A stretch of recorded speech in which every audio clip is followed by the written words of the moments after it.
की कार्यकारिणी में पद पर मनोनीत हुआ हूं। मैं ईश्वर की शपथ लेता हूं कि एसोसिएशन के संविधान के प्रति पूर्ण निष्ठा रखते हुए कर्मठता से कार्य करूंगा। एसोसिएशन के हित में जो भी विषय मेरे संज्ञान में लाएंगे उसका नियमों और राजहित को दृष्टि रखते हुए ईमानदारी से कार्य करूंगा। मैं पद ईश्वर से प्रार्थना करता हूं, एसोसिएशन के हित में पूर्ण लगन एवं उत्साह से कार्य करने में मेरी मदद करें। आप सबको बहुत बहुत शुभकामना, बधाई। शपथ ग्रहण समारोह में कोटा दक्षिण के विधायक माननीय संदीप शर्मा जी, हमारे मित्र वरिष्ठ नेता पंकज नेता जी, इस विभाग की निदेशक, कोष एवं लेखा की निदेशक जो जयपुर से आई हैं, श्रीमती संध्या शर्मा जी, राजस्थान अकाउंटेंट के एसोसिएशन के अध्यक्ष श्री लालचंद यादव जी, पूर्व अध्यक्ष और आज जिनको अकाउंटेंट एसोसिएशन के रत्न के रूप में सम्मानित किया, जो हमेशा अभाव, गरीब, वंचित लोगों की सेवा के लिए अभी भी तत्परता से और समर्पण से काम करते हैं। श्री दिनेश जैन जी, हमारे कोटा पेंशन एसोसिएशन के अध्यक्ष, जो आज भी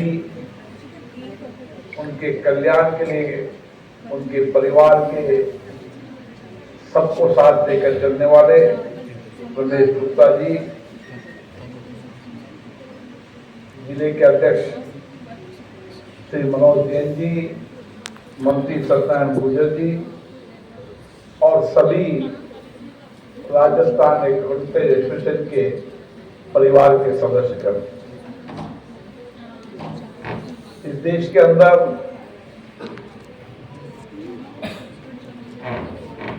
अकाउंट सर्विस का वित्तीय पारदर्शिता के लिए और विशेष रूप से सरकारी कामकाज में वित्तीय पारदर्शिता है, धन का ठीक से उपयोग हो,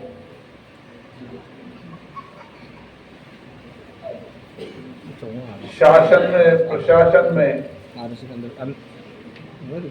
अनियमितताओं को रोका जाए और वित्तीय नियमों से शासन की प्रक्रिया चले, उसके लिए आप सबका बहुत बड़ा योगदान है। और इसीलिए समय समय पर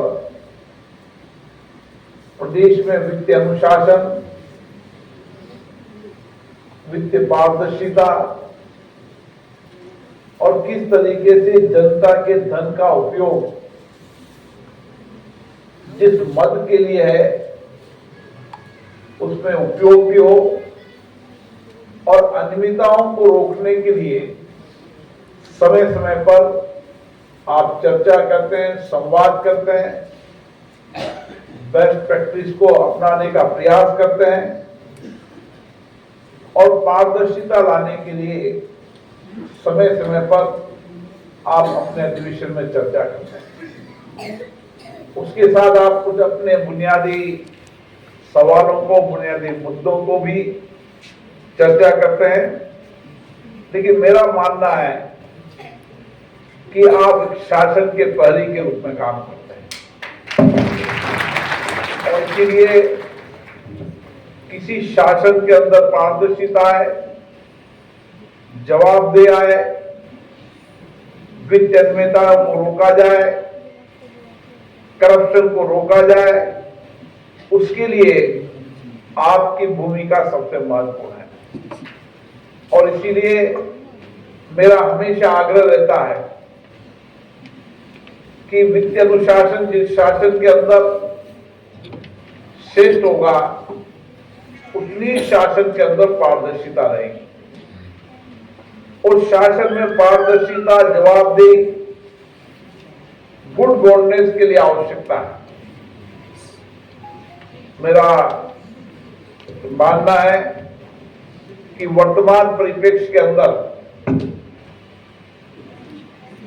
जब डिजिटल का बहुत उपयोग हो रहा है, डिजिटल के कई टूल्स एआई तक आ गए, उस समय और प्रयास करना चाहिए कि हमारी स्केल को और बेहतर करें। बदलते परिप्रेक्ष्य के अंदर हम डिजिटल एआई का उपयोग करते हुए किस तरीके से शासन प्रशासन के अंदर पारदर्शिता ला सकते हैं और किस तरीके से समाज के अंतिम व्यक्ति की कल्याण की योजनाओं का लाभ जो उसकी पात्रता रखता है उस तक मिले। साधुवाद देता हूं, बधाई देता हूं। कुछ मुद्दे आपने बताए, जब कभी आवश्यकता हो आप मिले, मैं कोशिश करूंगा कि आपके साथ न्याय हो और आपकी, क्योंकि आप शासन के महत्वपूर्ण अंग है, इसलिए शासन के महत्वपूर्ण अंग होने के कारण आपके पास आपकी खुद की कोई मांग नहीं रहना चाहिए।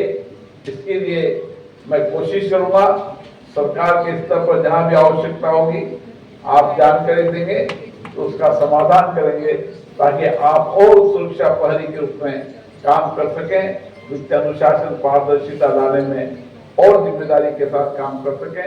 आप सबको बहुत बहुत धन्यवाद, बहुत बहुत शुभकामनाएं, बधाई।